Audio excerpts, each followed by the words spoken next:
Oi gente, tudo bem com vocês? Bem-vindos ao Remodelada Luz da Bíblia. E no vídeo de hoje nós vamos continuar conversando sobre o Reino dos Céus. Hoje nós estamos falando sobre as parábolas que Jesus disse para proclamar sobre o Reino dos Céus, sobre as verdades do Reino dos Céus, sobre como que é o Reino dos Céus. E no vídeo de hoje nós vamos falar sobre a preciosidade do Reino dos Céus. Mas antes, vamos começar? A nossa leitura bíblica do vídeo de hoje vai ser passada no livro de Mateus, no capítulo 13, a partir do versículo 44, que diz assim: O reino dos céus é semelhante a um tesouro oculto no campo, o qual certo homem, tendo achado, escondeu, e transbordante de alegria, vai, vende tudo o que tem e compra aquele campo.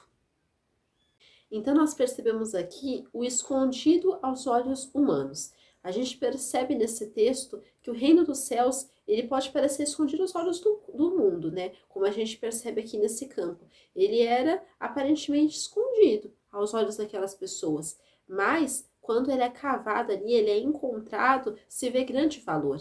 Perceba que aquele tesouro era oculto à visão humana, aparentemente ele era oculto, mas somente depois de encontrá-lo pode-se vê-lo e ver o valor que ele tem. O reino dos céus é um tesouro precioso e feliz é aquele que o encontra e o acha. Precisamos manter a nossa fé e esperança firmes em Cristo. Precisamos encontrar esse tesouro e jamais vendê-lo por nada, encontrar a verdadeira pérola, né? A verdadeira obra de valor. A gente percebe o encontro com o reino, achando o tesouro. Quando aquele homem ele encontra aquele tesouro, o versículo mesmo fala que ele escondeu de novo. Ele viu aquele tesouro que estava oculto e escondeu.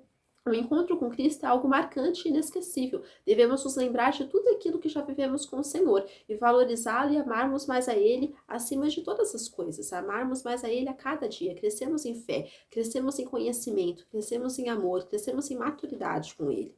A gente percebe aqui que o encontro com daquele homem com o tesouro ele foi tão marcante que ele vai, vende tudo o que ele tem e compra aquele campo, porque somente quando ele for dono daquele campo ele vai ser dono daquele tesouro.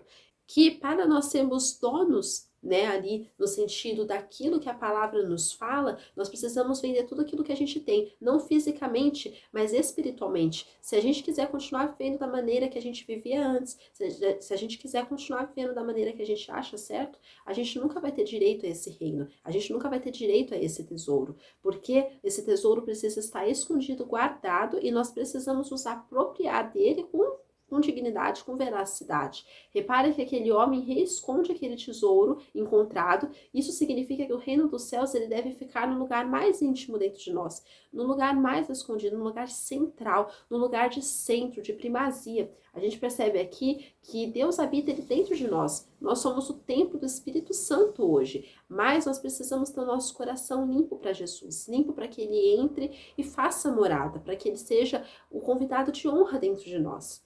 Então nós precisamos nos conscientizar que o reino dos céus ele não vem com visível aparência, mas que nós encontramos ele na palavra, no evangelho, no testemunho de Jesus, como é o caso dessas parábolas que nós temos dito nessa série de mensagens, onde nós estamos explanando, porque o reino de Deus ele precisa estar aqui dentro de nós. Antes da gente ir para o céu, a gente precisa ter esse céu aqui dentro de nós, esse pedacinho do céu, no sentido de que nós precisamos ser morada do Senhor, ser santos porque Ele é santo. Temos o cuidado com a nossa vida espiritual. E vemos também a alegria e o desprendimento de tudo para se ter o reino.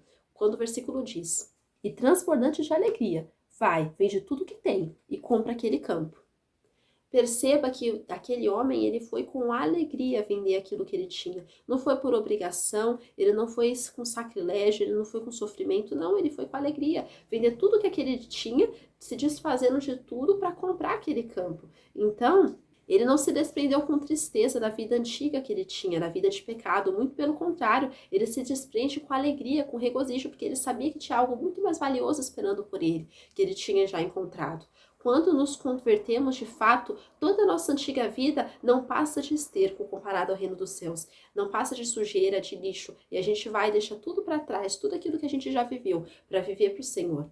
E a gente percebe também a aquisição do reino, quando aquele homem vai, consegue o dinheiro, né, vende aquilo que ele tinha, consegue o dinheiro e compra aquele campo. Depois de vender tudo que ele possuía, aquele homem compra aquele terreno onde ele achou aquele tesouro precioso escondido. E isso simboliza sobre o negar a si mesmo, tudo que possui, tudo que a gente adquiriu até hoje, negar aquilo que a gente tem muitas vezes até dentro de nós. Às vezes não é o dinheiro, aquilo que é monetário, mas negar a si próprio para conquistar o reino, para entrar no reino.